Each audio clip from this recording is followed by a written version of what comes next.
Cette diapositive d'introduction représente la coupole de la chaîne qui daterait probablement de l'époque de Muawiyah, le calife, le fondateur de la dynastie omeyyade au sens propre et qui a régné sur le califat originel de 661 à 680 à sa mort, mais qui dirigeait la Syrie, la partie occidentale de l'espace arabo-musulman, depuis la fin des années 640. Cette coupole de la chaîne a été édifiée sur l'esplanade des mosquées, juste à côté du dôme du Rocher, une vingtaine d'années avant la construction du dôme du Rocher. Et cette coupole de la chaîne a cela de particulier qu'elle a 11 colonnes, qui est une structure qu'on retrouve également dans le Bema, au centre de la cathédrale d'Édesse, construite au VIe siècle, elle aussi reposant sur 11 colonnes. Nous ignorons tout de la motivation du calife Muawiyah ibn Abi Sufyan. Nous allons nous concentrer sur la période qui précède la révélation coranique, telle qu'elle est conçue par l'histoire traditionnelle islamique. Voici une frise chronologique qui vous permet de représenter l'espace qui nous concerne. Donc avec la période classique de notre histoire scolaire qui est l'Antiquité, qui s'arrête en 476 avec l'effondrement de l'Empire romain d'Occident et la formation des royaumes barbares, des royaumes germaniques. Et la période médiévale qui commence, notamment en France, avec le baptême de Clovis, qui est généralement daté de environ 495. La période que nous allons étudier s'inscrit dans ce qu'on appelle pour l'Occident le Haut Moyen-Âge ou le Dark Ages pour l'Angleterre. Sur cette frise chronologique, j'ai inscrit donc une ligne verte au centre qui est l'an 622, qui est l'an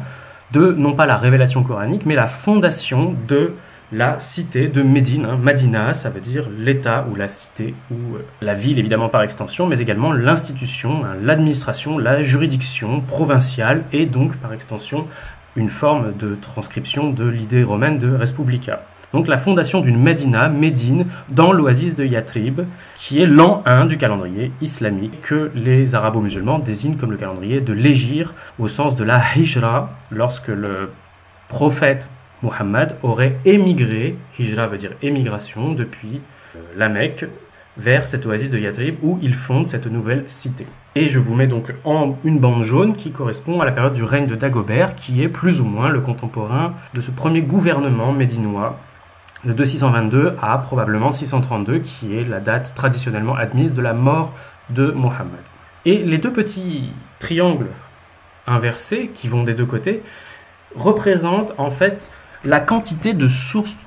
de différents types, et notamment de sources documentaires, de sources d'époque, dont nous disposons pour reconstituer cette histoire. Et donc, on est vraiment dans une période qui est particulièrement obscure à l'intérieur de la grande phase du Haut Moyen-Âge, considérée comme elle-même obscure, que ce soit pour les siècles obscurs byzantins, les Dark Ages anglais, le Haut Moyen-Âge mérovingien de la Gaule franque. On est vraiment à la zone la moins bien connue au niveau des sources documentaires, que ce soit donc en numismatique, les études de la monnaie, que ce soit l'épigraphie, les études des inscriptions, que ce soit des sources textuelles d'époque, des manuscrits sur papyrus, des manuscrits documentaires, des archives sur papyrus ou sur parchemin. On n'a pas encore le papier qui apparaît au milieu du 8e siècle. Donc on a une antiquité tardive et qui se poursuit à travers le 7e siècle, avec une vraie rupture au niveau des informations, des sources textuelles à la fin du 6e siècle et au début du 7e siècle. Et les sources textuelles ne recommencent véritablement qu'à partir de la deuxième moitié du 8e siècle. Nous sommes confrontés à cette partie de l'histoire relativement obscure, que ce soit au niveau des sources d'informations d'époque ou des sources textuelles qui rapportent l'histoire, des sources historiographiques.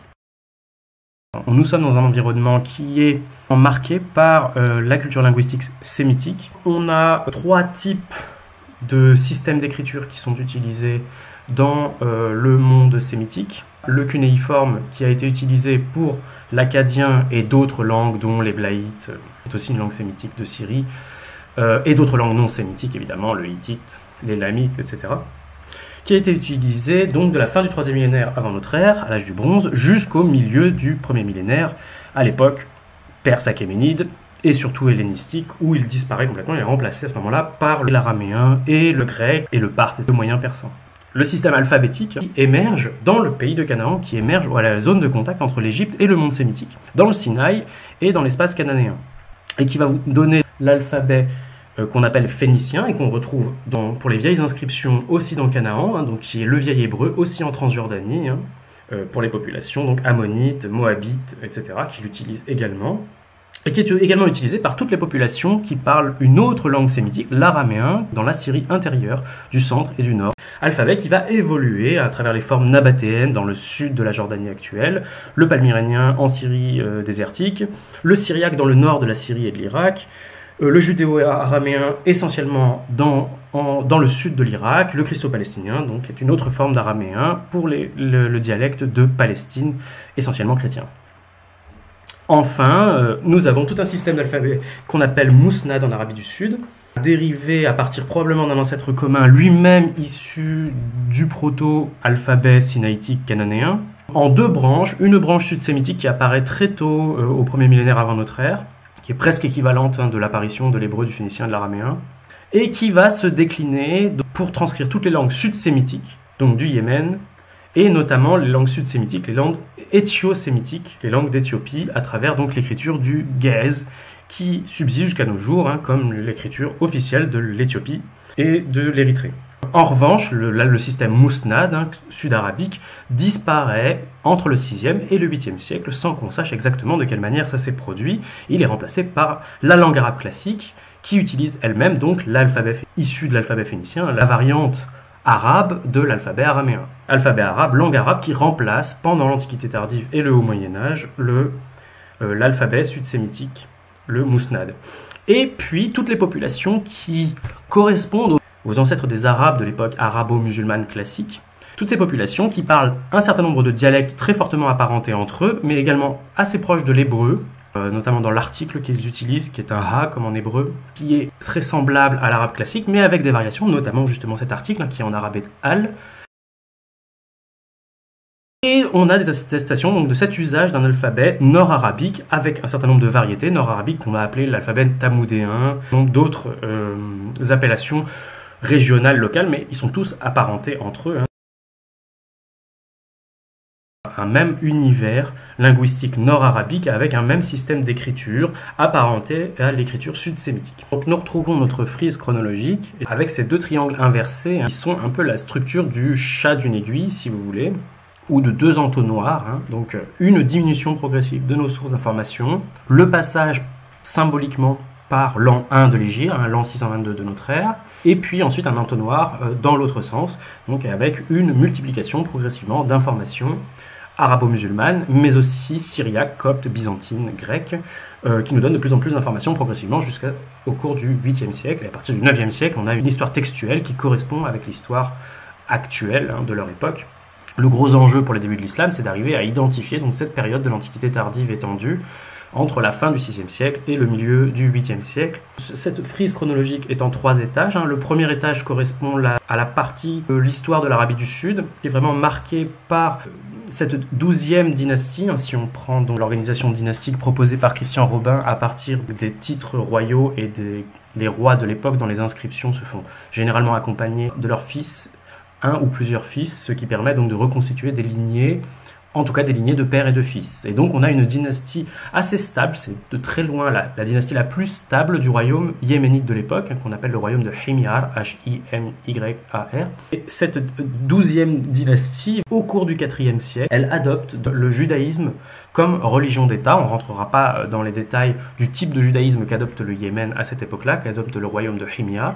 mais c'est un élément essentiel évidemment pour comprendre l'origine de l'islam. Donc au cours du 6e siècle,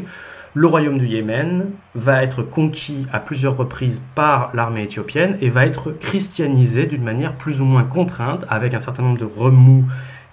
et d'allers et retours qu'il sera nécessaire évidemment de présenter. Le deuxième grand état de cette antiquité tardive, c'est l'Empire sassanide, fondé au IIIe siècle par une dynastie du Fars, du Perse, du sud de l'Iran, contre l'Empire parthe, qui était une dynastie du nord de l'Iran. Et dans les deux cas, c'est une dynastie qui est centrée sur la zone de la Mésopotamie, sur l'Irak actuel, la capitale Ctésiphon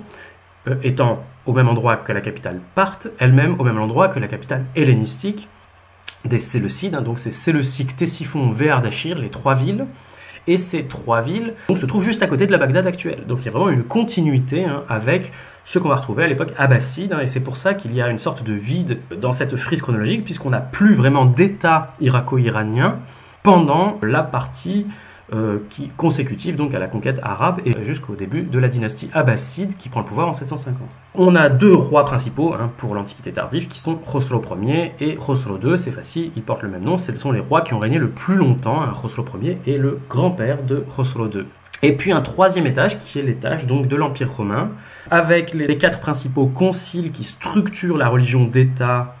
de l'Église romaine, religion d'État qui s'est formée avec le concile de Nicée sous autorité de Constantin en 325, devenu le dogme officiel de l'Église à Constantinople en 380, suivi donc de deux autres conciles qui sont aux prises et qui vont produire la construction de deux courants religieux, le monophysisme et le nestorianisme, selon les catégories anciennement admises. L'Empire romain est le plus longtemps et de religion chalcédonienne, il se réfère au concile de Chalcédoine.